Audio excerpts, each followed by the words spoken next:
But let me give myself as an example. I grew up here in New Jersey, in a single-parent home. My father passed away when I was very young. I have an older brother. We both went on to attend Rutgers University right here in New Jersey.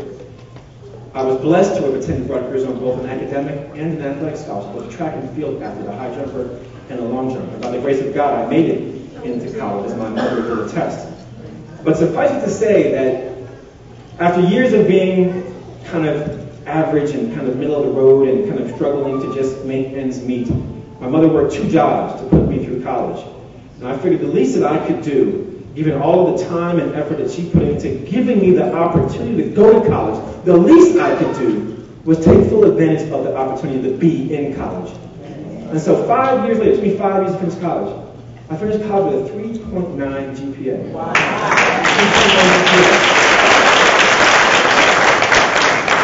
I graduated from Rutgers, the captain of the track and field team. I graduated as the owner and operator of my own business. I graduated as the first African American to receive a Rhodes Scholarship. And I went on to attend the University of Oxford. And I was a professor who pulled me aside my junior year and said, "Have you ever heard of the Rhodes Scholarship?" I said, "No." He said, "Have you ever thought of applying?" I said, "Well, I've never heard of it, so no." He said, "I think you should apply." So I think you've got an excellent track record, excellent academic record. You should think about applying for the Rhodes Scholarship. To make a long story short, I put my application in. There were thousands of students who applied. There were 32 who were chosen from across this country, and I was the first and only African American from Rutgers ever to win a Rhodes Scholarship. But the reason I tell that story is because at that point in time, the road beneath my feet came to an end. That the road less traveled became the road never traveled, because now I was venturing into uncharted territory. And if you think about it, as the first freshman class to arrive at NCA, you are the first graduating class to depart from NCA. That means that you were the test cases. You were the birds at the head of the flock. You were the scouts, the role models, the examples, the lead cyclists. You are the trailblazers. And so 4 years ago, the road beneath your feet came to an end. The road less traveled became the road never traveled, and you were venturing into uncharted territory. You were going from the road less traveled to the road never traveled. Stated differently, if I think about the characteristics that you must have within each and every one of you, what you must embody is that somewhere within each and every one of you is a voice that's telling you whatever your mind can conceive that you can achieve, that you have what it takes to venture into uncharted territory. That you're not influenced by what the world says is not possible, but rather you have gone out and shown the world what is possible. That there are no restrictions to your vision, no constraints to your imagination, no limits to your sense of possibilities. And if I think about that mindset of a trailblazer that you embody, class of 2011, what comes to my mind as I think about that mindset, that way of thinking, is I think about very young children. Because if you think about very young children, I'm a 3-year-old, think about very young children. Children give us insight to what we were like before we were influenced by the world. Before the world stepped in to tell us what we can do, what we shouldn't do, what we'll never do, and what's not possible. Think about it. You never hear a child say, "I'm not a math person," or "the jungle gym's not my thing," or "the seesaw is kicking my butt." I mean, you just don't hear kids. You don't hear little kids say these things. That's not until grown folks step in to tell them what they can do, what they shouldn't do, and what they'll never do. I'll give you an example. I once spoke to a group of elementary school kids. I asked them, I said, "What do you want to be when you grow up?" The little girl looked up at me and said, "I want to be a lawyer, a doctor, and a teacher because I want to help people." I said, "Oh, really?" First thought came to my mind, "You know how you're going to be in school? You're going to be a lawyer, a doctor, a teacher, medical school, law school, full education? Please. How much debt you're going to have going to all these schools?" That's the first thought that came to my mind. But then I had to check myself and say, who am I to tell her that she can't be a lawyer, a doctor, or a teacher? Who am I to tell her that's not possible? And so it is children who live in a world that doesn't separate dreams from reality, doesn't separate fiction from fact, and doesn't separate probabilities from possibilities. And so, just like that little girl believed that she could be a lawyer doctor, and teacher, and had a voice inside of her that told her that she could do anything, be anything, and accomplish anything. I believe there's a voice that is certainly within each and every one of you as NCAA grads, that you are the best and the brightest. You are ballers and shot callers. You are all that, dab chips, and some Kool-Aid. I'm not done. You are academic instigators, extracurricular initiators, community service coordinators, but you are not player haters, you are not move fakers, you are not value forcemakers, and you are not troublemakers. Well, maybe a few of you.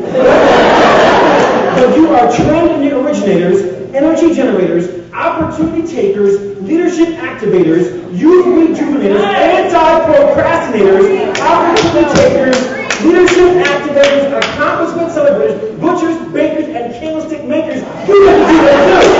You have to do that too.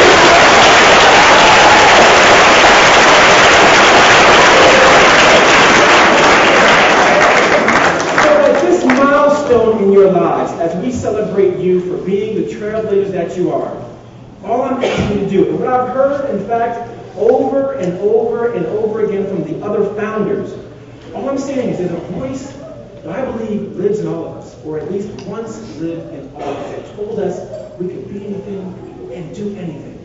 All I'm here to say is don't let anything or anyone stifle that voice. All I'm here to say is do not succumb to the realism and the negativism and the cynicism, and the syllogism, and the racism, and the sexism, and all the other isms that might step in to tell you what you can't do.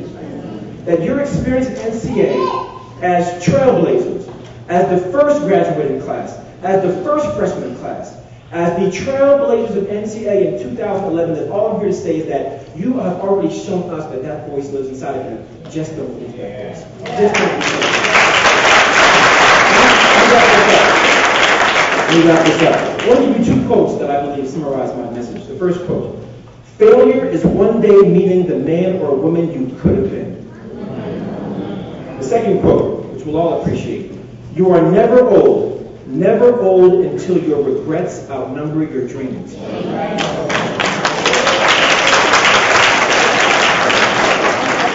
going to give you one bonus on this, a little extended one. Here's my bonus. Reach, shoot for the stars, and not the mountaintop. Because if you shoot for the mountaintop and you don't make it, you will fall to the bottom of the mountain. But if you shoot for the stars and you don't make it, you will fall to the top of the mountain.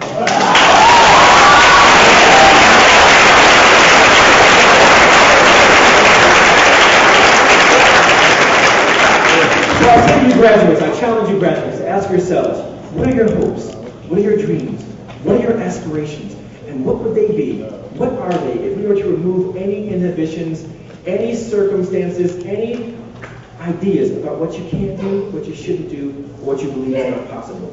That is the message I bring to you. That oftentimes it's not others that hold us back. Oftentimes it is ourselves. So understand this. You are not meant to follow in the footsteps of others. No. You've already shown that you are meant to establish your own footsteps to inspire others who come after you. You are not meant to follow the paths of those who came before you, but rather you have established new paths in honor and recognition of those who will follow your example. And so you understand you are not meant to follow the road less traveled. Perhaps for a while as you find your way in your direction, but ultimately you as trailblazers are meant to establish the road never traveled. And in light of that, it brings me back to the very question I gave you at the beginning of my remarks. I said that Robert Frost wrote two roads got birds in a wood, and I took the one less traveled by. And that has made all the difference in what do you do when there is no road. If, in order to be a trailblazer, as you are, the road less traveled must become the road never traveled, then what do you do when there is no road? The answer is very simple. I heard it in the audience. You make the road. And you've already made the road. In closing, as I go to my seat, understand this. That as the class of 2011, you've been making the road for the past 4 years. And in light of that, you are the truth. You are the real deal. You are the proof in the pudding, and the icing on the cake. You are too legit to quit, too strong to be wrong, too blessed to be stressed, and too anointed to be disappointed in the bottom. God bless you.